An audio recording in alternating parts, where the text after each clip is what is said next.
The NFL season is finally here, and in this show, we're going to take a look at the Survivor Pool. We'll make our picks for Week 1. As well, we'll explain to you how you can join our Survivor Pool for free and a chance to win a $100 Amazon card. All that coming up now.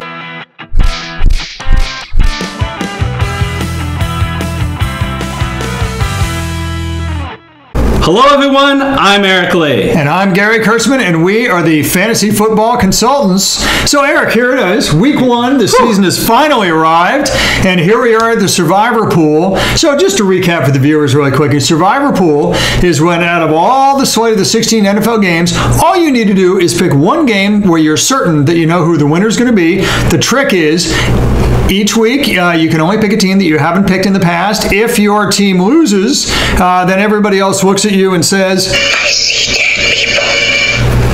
But of course, you won't have that happen because you have a stone cold lock. If it wins, you get to live on and pick another team in another week. And Eric, let's look at our slate of games that we have for this week in the Survivor Pool. Yeah, and we're going to look specifically at the 7 biggest favorites, and that is 6 home teams. New Orleans against Tampa Bay, Green Bay against Chicago, New England playing Houston, Baltimore against Buffalo, Detroit and the Jets, Minnesota and San Francisco, and the one road team, Pittsburgh, is at Cleveland. They're 5.5-point favorites. And Gary, it's that game, that Pittsburgh versus Cleveland game, that makes no sense to me, because when you're playing, Survivor Pool, it's always. There's no place like home. And no team in the NFL has more of a home field advantage than the Pittsburgh Steelers. So don't pick the Steelers on the road, for gosh sakes, in a Survivor Pool. I understand the logic. Hey, it's the anti-Brown strategy. They were winless last year. They did make some off-season improvements. So if you really think the Browns are bad, just wait to pick Pittsburgh in Week 8 when they play those same Cleveland Browns at home. Roethlisberger's QB rating is literally, it's so much lower on the road than it is at home. It's downright scary. I would stay away too. Minnesota versus San Francisco, next game we're going to be talking about real briefly. Look, here's the deal. I love me some Minnesota Vikings. They're one of the best teams in the NFC again this year. They got better in the offseason, but here's the deal. This is Kirk Cousins' first NFL game with the Minnesota Vikings. Let's let him better understand the playbook. It's better, gel with his new weapons. It's also the first game back for Dalvin Cook with an ACL.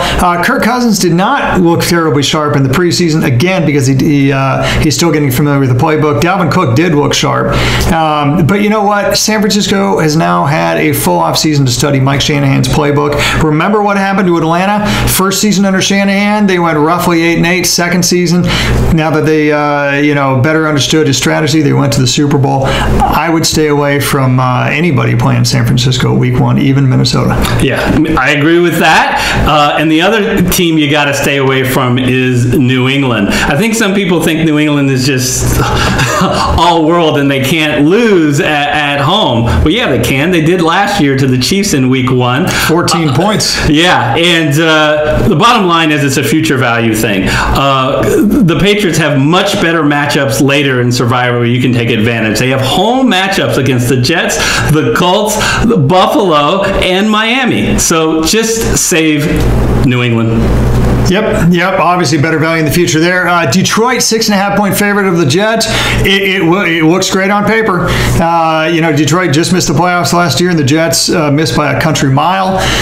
Detroit is at home. They're a dome, sweet dome team. The reason why I wouldn't necessarily pick this game is even if Detroit jumps ahead of the Jets, and they probably will, and I say that because, of course, Matthew Stafford leads a terrific passing game for Detroit, and the Jets have a weak pass defense. The problem is protecting that lead. The Jets have a bolstered rush defense, and Detroit didn't do anything in the offseason to improve its relatively dismal rushing attack. And that was Detroit's downfall last year, protecting leads. I would wait and see. I would wait on Detroit this year because I just don't like the game flow of that second half protecting the lead. All right, so we eliminated 4 options, so that means our picks are in one of the top 3. So I am going to give you my pick for the week. No. The Cowboys are at Carolina. We're not going with the Cowboys. But who I will go with is the New Orleans Saints. And the principle, Gary, that I use is when you're at the beginning of the year, and certainly in the very first of the week, the week one, we do not know really what's going on. Yeah, you can watch preseason, but preseason is tainted. So I want to go with the team that I am most confident is going to win this week, and that is the New Orleans Saints over Tampa Bay. Why am I confident?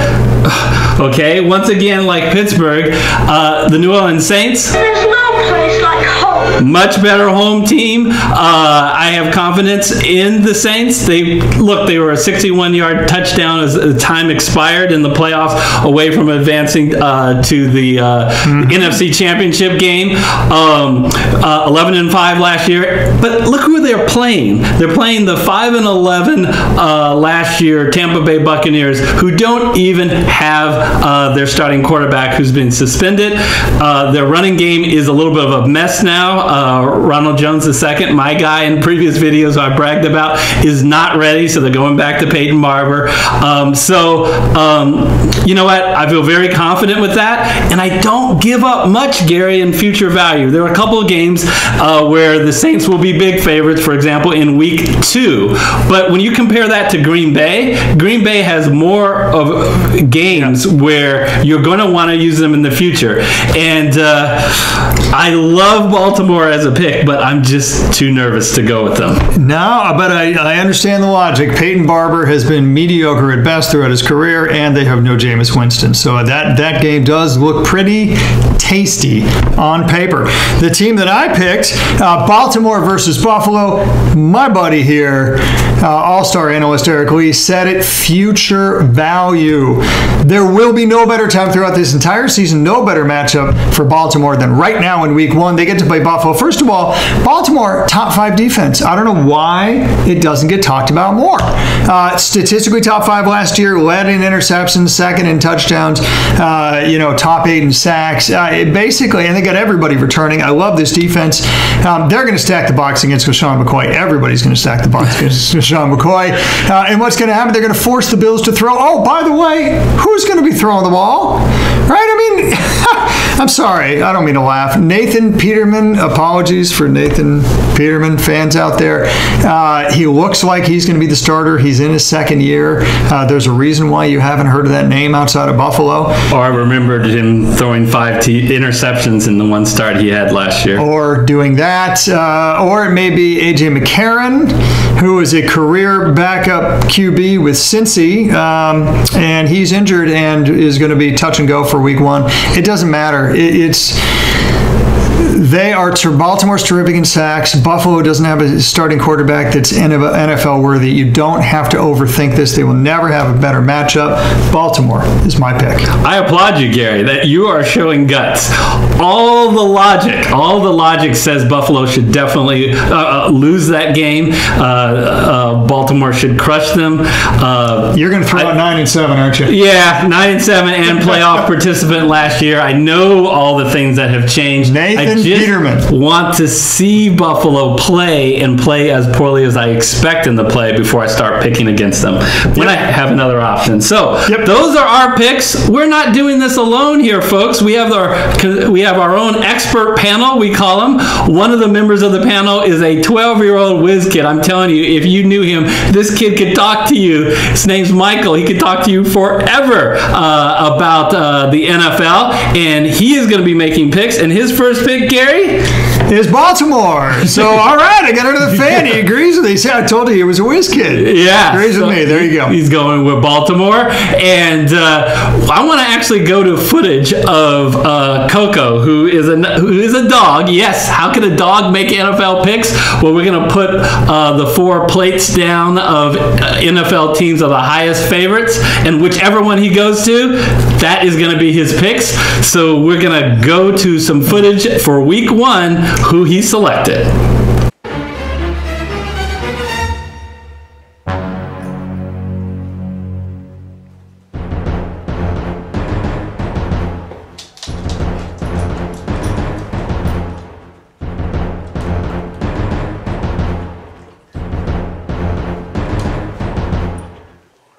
And it looks like Coco, who has 4 million views on YouTube. We do call him our YouTube celebrity. Yes. Look, he is going with the Green Bay Packers. Does the fact that he liked cheese have anything to do with it? Yeah, I don't does know. the fact that he has 4 million... Oh, there you go. Does it bother you that Coco has 4 million viewers, which is probably about 3.5 million more than we do? I was going to go much closer to 4 million. Anyway, so the last pick is no surprise. It's going to be Las Vegas. We're going to pick the highest pick for Las Vegas of the odds for the week, as long as they haven't picked that team already. Since they have the full slate of games, they'd go with me. They're going with the New Orleans Saints. The safe pick, New Orleans Saints, has got the highest odds. So, you, the viewer, we invite to participate. Yes. So, fantasyfootballconsultants.net has a contest. And what the viewers do, first of all, to enter the contest, make sure you click the red button to subscribe to Fantasy Football Consultants. And click that bell icon to make sure that you're notified for all of our when our future blogs are ready for viewing. After that, watch this video. Watch the preseason video, which is this video, and you can enter what your survivor pool pick is, and you get a chance for a couple of cool things. One, to be on air, to get some publicity. We're going to wait until we get down to about 30 viewers, and then we'll start to track 30 viewers in each of our episodes. And the winner gets first prize is a $100 Amazon gift card. So you get a chance to play for $100. Second prize, some very cool FFC swag. You get a polo shirt emblazoned with FFC. You get the very own FFC mugs. Official. So pretty cool between that and the airtime. We'll track your picks, chance to win $100. We look forward to you joining that contest. Yes, so it's so simple. Go ahead and do that. Do that now. You got to make sure it's in before the games. Right. The game that you pick has started, and like Gary said, we will track it. So we are now ready for Mail call. Gather around, everyone. Well, let's see what's in the mail. What's this? A letter for me. So every Survivor show that we do, we're going to be doing a mailbag, and we're going to look at our favorite YouTube comments, and we'll actually respond to them on the air. And So what's our first letter, Eric? yeah, our first letter is from Matt Long, and Matt Long says, "You totally have Melvin Gordon way too low." Totally too low. Okay. Basically, what he's telling Melvin Gordon. Basically, what he's telling us is, You two clowns, listen to me very, very carefully. You have no idea what you're doing. okay, what we're doing is we're putting Melvin Gordon as the 9th overall running back and 13th overall in your draft. Okay, but apparently that's too low. So you know what, Melvin Gordon's an interesting case. It really is. Look, first of all, I don't think I'd get any disagreement for folks who list the top 6 running backs as Todd Gurley, Le'Veon Bell, David Johnson, Ezekiel Elliott, Saquon Barkley, and Alvin Kamara. Not a whole lot of arguments there. So then who comes maximum Melvin Gordon could be his RB7. He got a couple guys in front of him, Kareem Hunt and Leonard Fournette. It all comes down to opportunity. Kareem Hunt was on the field for 90% of Kansas City's plays. Kareem Hunt got 30 touches per game, led the NFL in rushing last year. Leonard Fournette is on the most lopsided team in football. What do I mean by that? No team runs more than Jacksonville, which I think if you had Blake Bortles as quarterback and no receiving, really no fantasy relevant wide receiver now that Marquise Lee is out, then you would run with Leonard Fournette all day, all the time too. It simply comes down to opportunity. I like Melvin Gordon. He hasn't gotten 4 yards per carry ever in his career, so I don't like him that much. But I do like him, and he gets lots of opportunity. He's just buried behind guys who get more opportunity, and that's the name of the game. Again, please go into the comment section, get your pick in, and join our Survivor pool. Until our next video, we will see you next time. See you next time. Just when you think this show is terrible, something wonderful happens. What? It ends.